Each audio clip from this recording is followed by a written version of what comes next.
കഴിഞ്ഞ ജൂൺ 18-ന് കേരള ഹൈക്കോടതിയുടെ ഒരു ഇടക്കാല ഉത്തരവുണ്ടായിരുന്നു. കസ്റ്റമേഴ്സിന് മാത്രമേ പെട്രോൾ പമ്പിലെ ശുചിമുറി ഉപയോഗിക്കാൻ പറ്റുള്ളൂ എന്ന് പറഞ്ഞിട്ട്.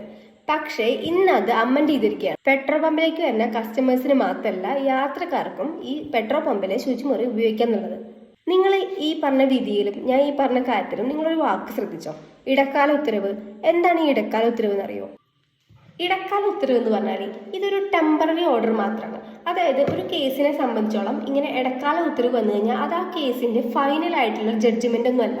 ഇടക്കാലമായിട്ട് പല നഷ്ടങ്ങളും സംഭവിക്കാതിരിക്കാൻ, അല്ലെങ്കിൽ ആ പരാതിപ്പെട്ട ആൾക്ക് ഒരുപാട് വലിയ നഷ്ടങ്ങളൊന്നും സംഭവിക്കാതിരിക്കാൻ താൽക്കാലികമായിട്ട് കോടതി നൽകുന്ന ഒരു ടെമ്പററി ആയിട്ടുള്ള ഓർഡറാണ് ഈ ഇടക്കാല ഉത്തരവ് എന്ന് പറയുന്നത്. ഒരു എക്സാമ്പിൾ ആയിട്ട് ഒരു സിവിൽ കേസ്, എ എന്ന് പറയുന്ന ആളുടെ പ്രോപ്പർട്ടിയിൽ ബി എന്ന് പറയുന്ന ആള് എൻക്രോച്ച് ചെയ്ത് അയാളുടെ പ്രോപ്പർട്ടി മണ്ണിട്ട് നിരത്താനോ അല്ലെങ്കിൽ എന്തോ കയ്യേറാൻ ശ്രമിച്ചു.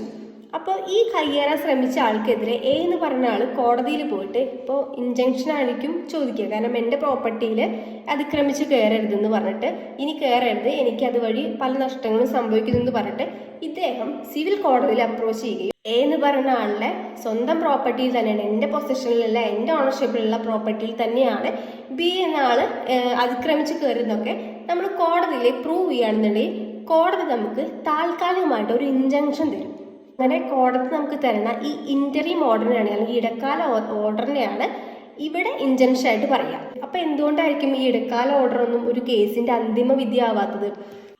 അതെന്തുകൊണ്ടാന്ന് വെച്ച് കഴിഞ്ഞാൽ എ എന്ന ആളുടെ മാത്രം വാദം കേട്ട്, അല്ലെങ്കിൽ അയാൾ നൽകിയ ഡോക്യുമെന്റ്സ് മാത്രം കോടതി കണ്ടിട്ടാണ് താൽക്കാലികമായിട്ടുള്ള ഇൻജങ്ഷൻ കൊടുത്തിരിക്കുന്നത്.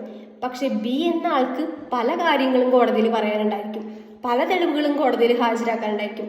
അപ്പൊ ഈ രണ്ട് ആളുകളും ബി എന്ന ആൾക്ക് സമൻസ് അയച്ച് കോടതി വിളിച്ചു വരുത്തി അവരുടെ രണ്ടുപേരുടെ വാദങ്ങൾ കേട്ടതിന് ശേഷം മാത്രമേ ഫൈനൽ വിധി ഉണ്ടാവൂ. ഇതിനെയാണ് ഇന്ററിം ഓർഡർ അല്ലെങ്കിൽ ഇടക്കാല ഉത്തരവ് എന്നൊക്കെ പറയുന്നത്.